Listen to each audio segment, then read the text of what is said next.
One-foot-flipper. No, I don't want to hear your ideas. I've got the brains, you've got the looks. Now let's just go make lots of money. Business.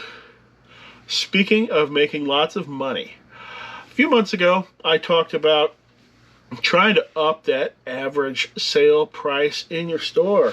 You know, you're coming up with whatever system you need to, and I went over one that I'm using to up that ASP in your store.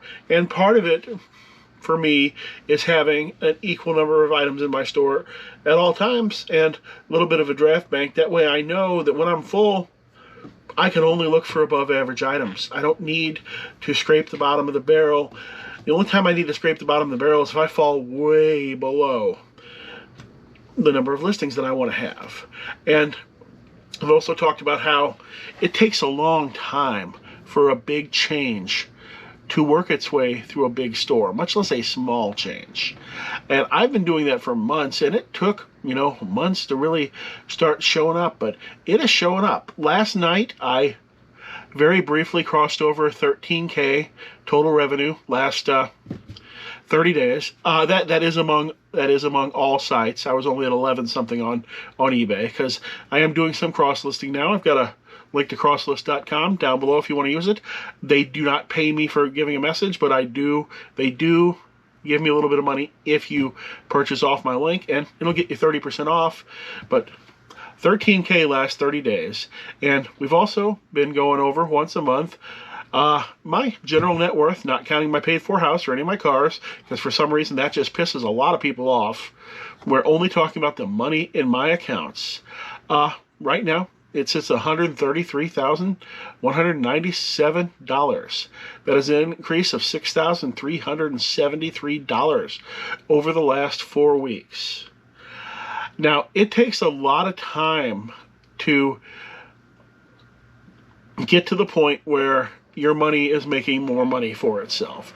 Now, some of you are like, Paige, I'm not a full-time reseller. I've been putting money in my retirement account since I was 12 years old. I make $9,000 a month just sitting on my butt. Well, that's great for you.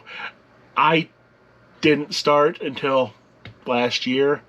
My wife was putting a minimum in her 401k until I think last year.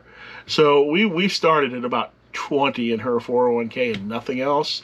And we've made a lot of progress, and I plan on making a lot more progress.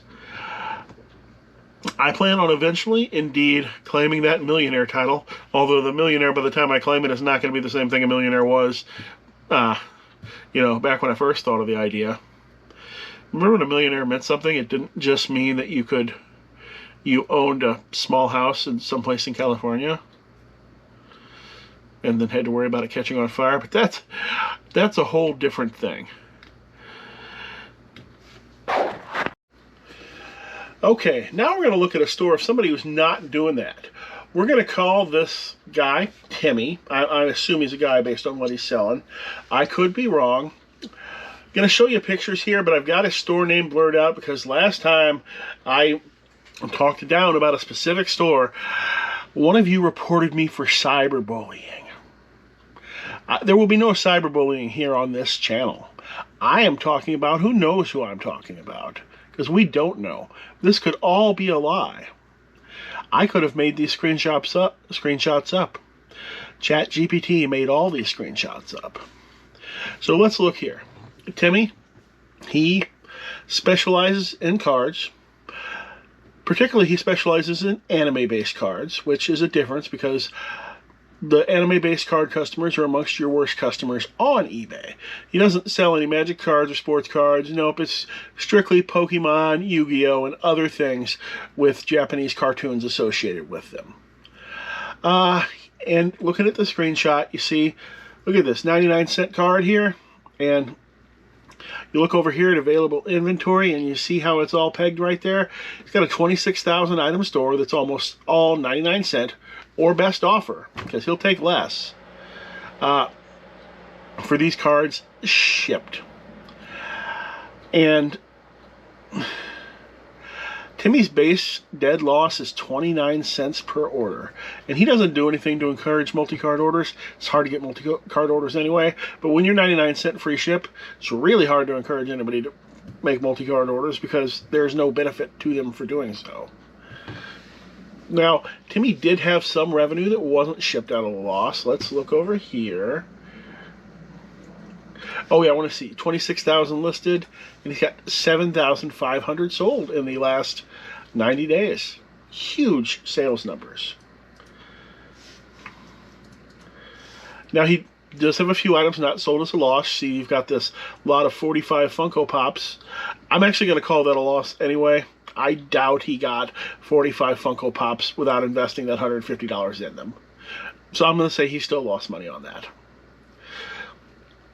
Subtracting that one, he has a few other expensive items, but it really quickly drops off. You're into $4 cards before you get to the bottom of that first page of many pages of results. And a few pages in, you're right into the dead loss cards. So he's mostly shipping these things out at a dead loss.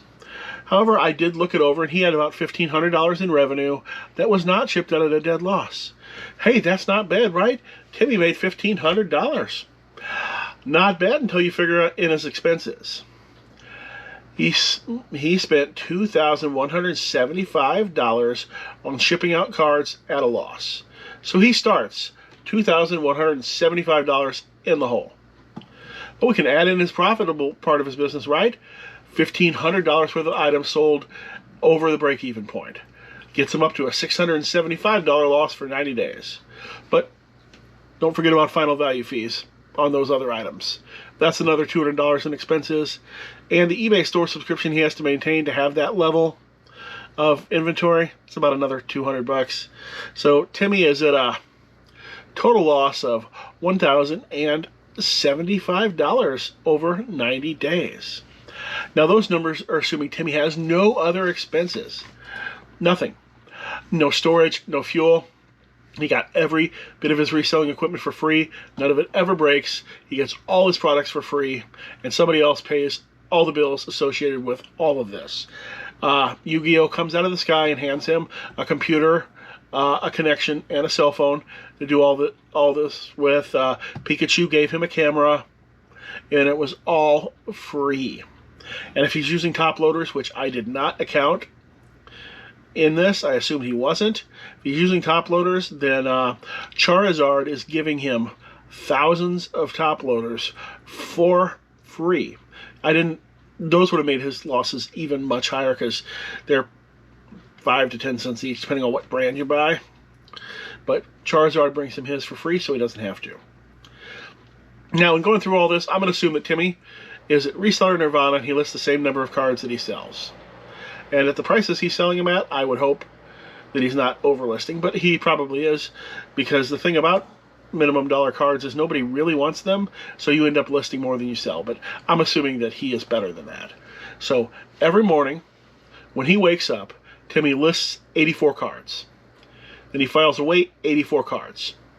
Then he pulls out 84 cards and makes 84 shipments. Now, I sell cards. I've worked in the card industry at places where, indeed, we will have hundreds of orders per day, so I know how fast it can be done. And if Timmy can keep pace with the fastest guys that I've seen in the industry, then that is over 7 hours of work. Once you count his lunch break, a few minutes for customer service, that's a full 8-hour day. And what does Timmy get for that 8-hour day? At the end of that 8-hour day, he will pay eBay $12 for the privilege of sending all that stuff out.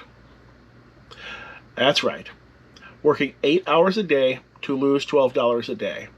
And that's assuming his products were free. What if instead Timmy threw away every card worth less than $2 shipped? But he can't throw away all that merchandise. What if he did? Suddenly, he would instead work about 20 minutes a day and get paid $14 for the privilege. $14 a day is not a huge amount of money, honestly, but not bad for 20 minutes, is it? Not a bad side hustle. Could probably buy Timmy a used Subaru over time. I mean, I don't suggest you make payments on it, Timmy. I suggest you save up for it, because obviously everything's being paid for in your life, and transportation is given to you, and Charizard's probably even going to buy your Subaru anyway.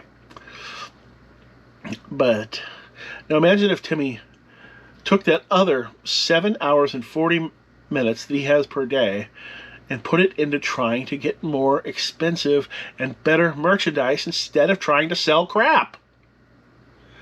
How much might Timmy make?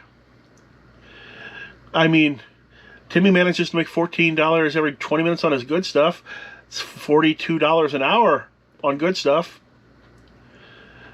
If Timmy concentrated on good stuff, Timmy could possibly truly make $42 an hour every day, which is way more than he's going to make at Arby's.